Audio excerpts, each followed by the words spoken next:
华视在地新闻，乡亲啊，大家平安快乐。今仔日是新历的10月14，旧历的9月12，礼拜一。好来新闻的头一条，来看这个中国解放军东部的战区，昨发布到一段影片，展示因陆海空武器的装备，真明显都是咧甲咱恐吓。所落去早起一透早，都来展开着包围台湾的军事演习，这已经是5个月来第2届了。咱的国防部是表示强烈的谴责，啊，这个国防部透早嘛侦测到25架阿强的军机来扰乱台湾，其中有16架甚至架过台湾海峡的中线。国防部派兵应对，讲绝对的捍卫中华民国的主权。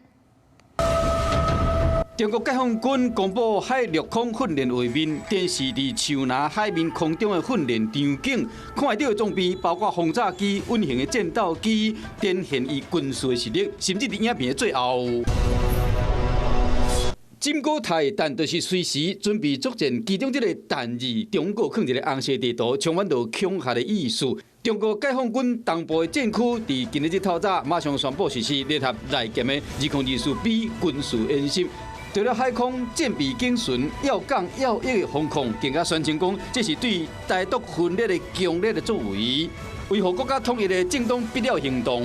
对于这种不理性的挑衅行为，国防部要表达强烈的谴责，用实际行动守护自由民主，捍卫中华民国主权。咱国国防部紧身应对，随公布军备影片，强调坚定保家卫国的决心，同时派遣兵力进行应对。伫屏东无兰片龙盘地区，本来有驻防的这个飞弹车，拢有升起这个飞弹架，道路嘛出现支援的3台飞弹车。